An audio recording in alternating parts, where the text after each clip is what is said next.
as I was scrolling through Netflix, I started seeing this Tiger King. It was all over the place, right? And this is before like this last week when it kind of blew up. Yeah. And so Tiger King, I was kind of on it, and I watched about 15, literally, I watched 15 seconds, 30 seconds of this thing when I put on the first episode, and I picked up my phone and I texted you right away. I said, I watched 30 seconds of the Tiger King. I am all in. And you said you'd check it out. And then I think the next day you got back to me and you had watched 5 episodes, if I'm not mistaken. Yeah. Yeah. It lured me in, man. And you said it's like, I believe your words were, it's like it was made for us. Yeah, man, it like when I think about like when we used to live together, like if we would have had something like Tiger King like on, like we would have never left the house. No. Like, I mean, it's incredible. It's everything you need.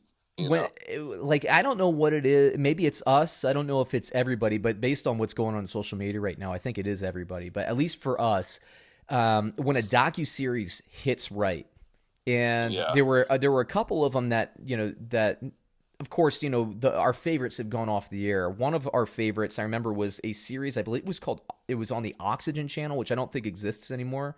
Or maybe it does, but I don't think so. And it was called E-Love. Oh, E-Love was so good. E-Love, what was it, like 4 episodes? Show didn't take off. But the whole premise of the show was, internet daters would meet the people that they've been in love with on the internet, for all these lives. But they were always dysfunctional people.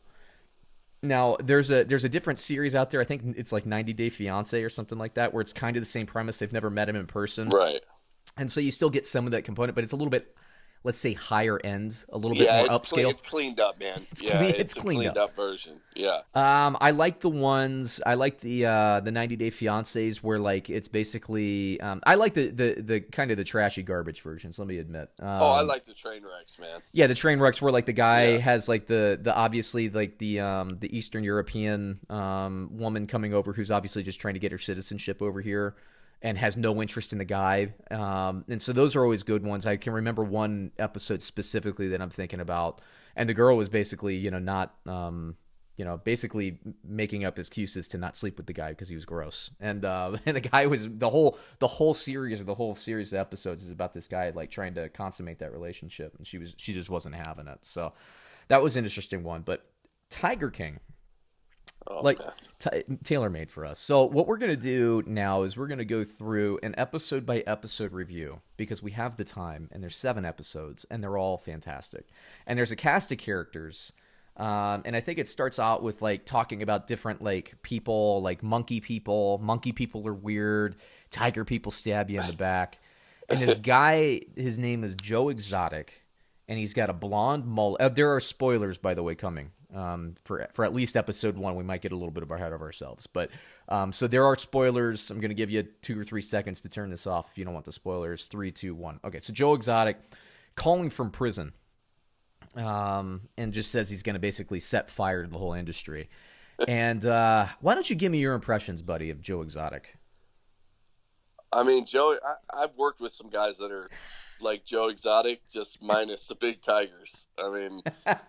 When I had, like when we were in college and I was working like at those at those dealerships and stuff, I worked with some Joe Exotics, just minus the big cats. They would have big snakes or something like that. Just wild cards, Wild card is right. That's a good way to describe it. Absolute wild cards. Like you just didn't know what was going on. You'd love to know, like you could watch a whole movie about their life. It would just be so interesting. And Joe, he doesn't disappoint at all. Like when I first started seeing memes and stuff, I was like, what is this? Like, I thought it was a made up thing, like a Kenny Powers type thing. And I thought someone was dressed up, until you like, and I was like, I don't really want to watch some like dude, like, being weird around tigers. It's like, unless it's real. Yeah. Right. And then you send our group text like, dude, and I was like, all right, man, if you're in on it, I'm going to have to get in on it and, cranked out 5 hours of my life that night watching, Joe. You can't stop watching it. You can't stop watching it. And this cast of characters here. There's so many in this first episode, too. They just go right into it, too. That's the thing that I think this is unlike any docuseries I've ever seen because Now, obviously, when they started, like, he's calling from jail. The thing that kind of reaches out, and the thing that I kept asking my wife, who I was watching with, is like, how? I mean, this must have pivoted in the middle of their recording, like, because they were there, and they have like 5 years of footage. This isn't Right. something they started when the guy went to jail. It's what they started before he was in prison, Right.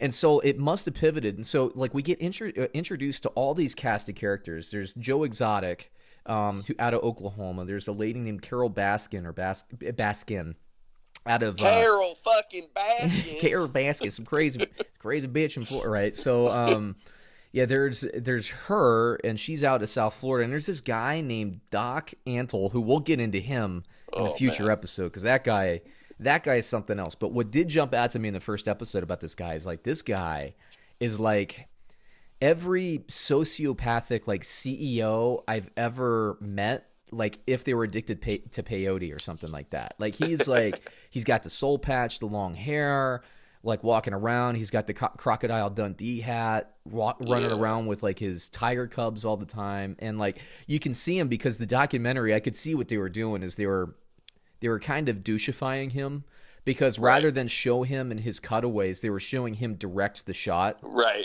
beforehand, and you could tell it was driving him crazy, like the cameraman, because you would hear a couple of like, "Oh, this guy's a better director than we are," blah blah, blah. But they would show it in the finished product in the documentary of him being Yeah. like, "So here's the shot right here," is blah blah blah, yeah, and like so he was Here, I'm controlling at the him. Tonight Show, and he's like, here, get me from underneath. Is that enough? Did you get enough?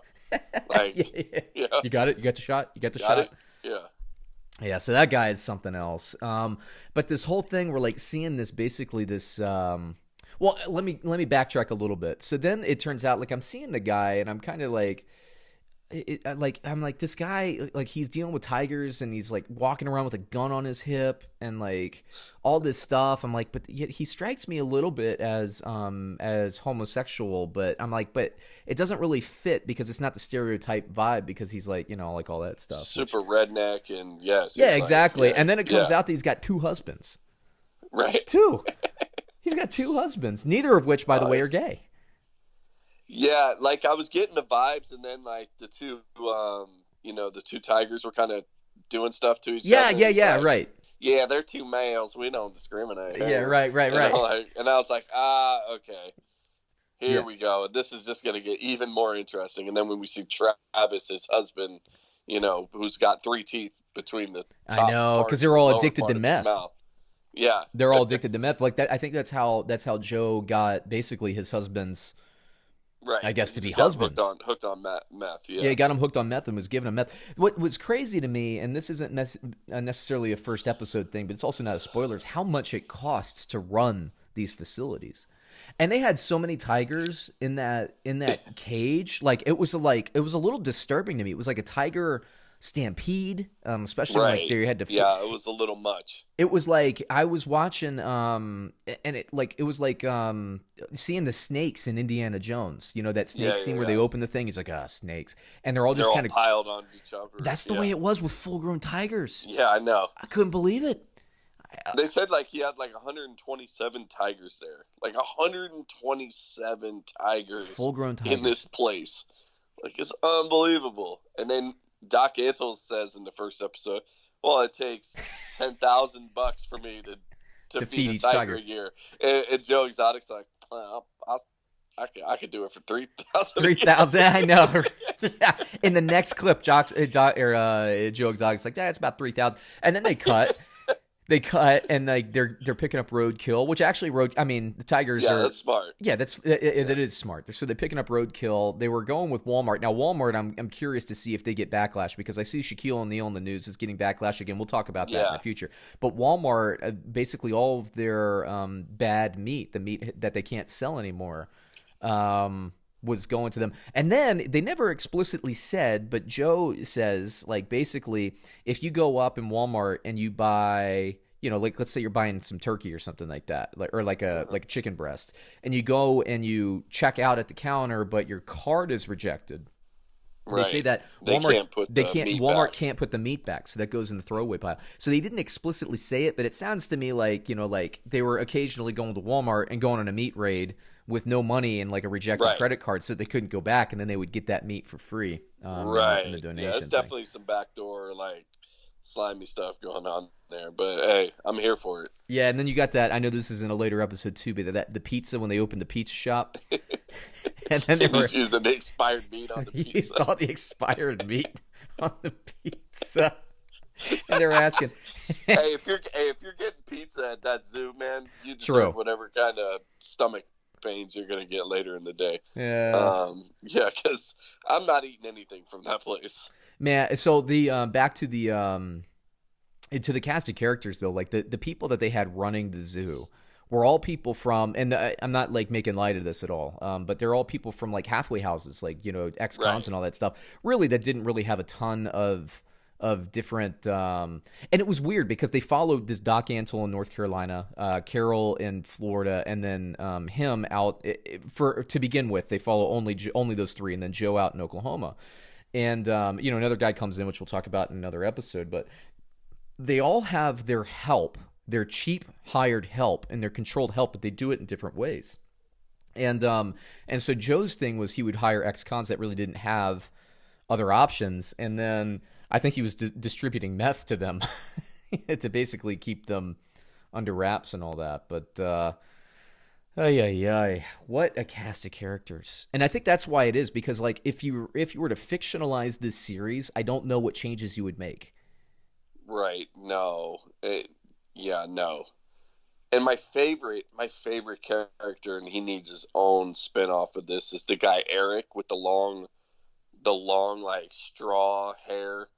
Yeah, the Like, old zookeeper, the blonde hair. yeah, Yeah. man, this guy, man, he's my favorite. He's like making up those songs about the tigers like biting the little kids like while he's holding them. Yeah. Him. And then what about the guy, what about Joe himself with the country music? Like his voice comes on, you're like, that's either not That's him. not his voice. Yeah, it's like so engineered, or it's Yeah, not no, his no, voice. no. It's another guy. Oh, I okay. read all into this. Yeah, it's some guy who has his own band out in Oklahoma, and Joe would just pay him to write songs and record it. Oh my goodness. What was the one? Oh, you know what? I won't spoil it because that happens in another episode as well. But there's so much good in here. So if you're not, look, you're not watching sports right now, most likely, right? Unless you're watching like videos of Roger Federer hitting the ball back to himself under his legs, which I watched that video today. That's starting to go Yeah. viral. Watch this. Watch this show, because I don't care if you don't like true crime, which I guess this could kind of be there. It doesn't matter. I don't care if you like, if you like or you hate animal stories. Doesn't matter. If you like reality TV or hate it, it doesn't matter, because there's enough boxes get checked for all of the other secondary topics that if you don't like something, it doesn't matter, because you're going to love this no matter what. It's just, I haven't heard anybody say it's not good that has Yeah, watched the full thing. no. It's like usually with these doc things, like you'll get people like, there's people on both sides of the fence. I haven't heard one person that's like, Yeah, like, no, it's captivating, man. it is. It's so, and you know what's the bad? Joe's obviously locked up, and the guy that like would love to have all this on the out, like while he was while he know. was free.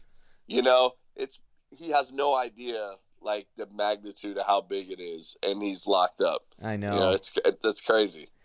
That's why I think we were texting, and you said there's some extra footage and all that out there that nobody, like. There's a lot of extra stuff. There has to be some kind of follow up to this. There has to be. Right. I don't know that you can have a season 2 from what you were saying, but you got. Well, and I was reading Carol's first husband also, he's been missing the whole time. They only seconded in on the second husband. Yeah, but the right. first husband, nobody, supposedly he's a missing case too. Oh boy. So, like, is this a serial killer too? That's like, Spoiler alert! I think so. It's incredible. It is. It's Yeah. incredible, man. I think absolutely. By the way, she's a serial killer. Spoiler. Yeah, Absolutely. no, for sure. Yeah, We'll but- get into more of that, but yeah, Yeah, and I absolutely. believe that's episode 2 or 3, so we will definitely be getting into those things. What else was I gonna say? There was shoot, I was kind of going on. We're kind of done with the Joe stuff. I was gonna talk about. I don't have it in my notes here, but there was like sports and sports watching and like what you can do. I guess you can still go on and the NFL draft is the big thing, so that's good. I'm getting a. When's that? The NFL draft is still going to be late April. Well, at least we don't have to watch the guys in the green room getting passed up over. That's always Yeah. cringeworthy. I always Grim. feel bad for those guys, even if I don't like them. You Yeah, know? I mean, I'm sure that as part of the telecast, since they won't have the big crowds to cut away, I think they'll probably ship like high definition Skype equipment. Yeah, they'll Um, Skype it definitely to the first whatever yeah, 20, 30 people they think are actually yeah, gonna be there. yeah. So It's gonna be interesting, man. It's gonna be, at least the draft it'll be there. But you know what I wonder too is like, I mean, think about this: Hall of Fame inductions for these people. That's a bummer. Okay, so in theory, if the NFL cancels its schedule, do they cancel this year's Hall of Fame and do they do a double stack like in 2021? It's just kind of and actually this year was supposed to be the one where they were doing like the centennial class and they already had like an expanded class as part of this. So they're going to have to probably delay that because they're not going to have it if they're talking about canceling all of mini camps and then uh-huh. hoping that you get a training camp. Well, the NFL Hall of Fame is always the first NFL preseason game year to year. Right. So what are they going to do with that? That's going to be canceled. I mean, it's not official yet, but it's going to be. So like, then I think about guys like LeBron James, Tom Brady that are near the end of their career, but they're chasing kind of like all time marks and all that stuff. Like Drew Brees, they're losing a year of their look for when you're 43 years old. That 43 to Right. 44, that's a big time. It's not like a running back because if you're a running back and you're 30 going to 31, you still got that. Basically that probably helps you a little bit. But when you're Right, because you're 40, not getting hit either, yeah. and I mean this yeah, but it's different. The higher you climb up to 40 and beyond, man, a year is a big difference. big difference. So, man, we will see what all that is about. But yeah, I think we'll probably end it there. We're going to be talking more Tiger King next week, and we'll see what the sports world has for us. We're going to be tracking, of course, all of these sports leagues to see what's there. Before I let everybody go, once again, please a reminder: check out youtube.com/theunderdog. Please subscribe. Please subscribe to this podcast if you're listening for the first time. Follow me on Twitter. You can look at the show notes below. I'm at TFS_Sean. Sam is at TFS_Sam Van Dam. And then Coors Light, always. Thank you very much for the partnership. Sam, you got anything else for the crowd before we head out? Oh man, everyone be good. Stay home. Wash your hands. All right, appreciate it, everybody. Be good, stay healthy, stay safe, and we'll check you next week.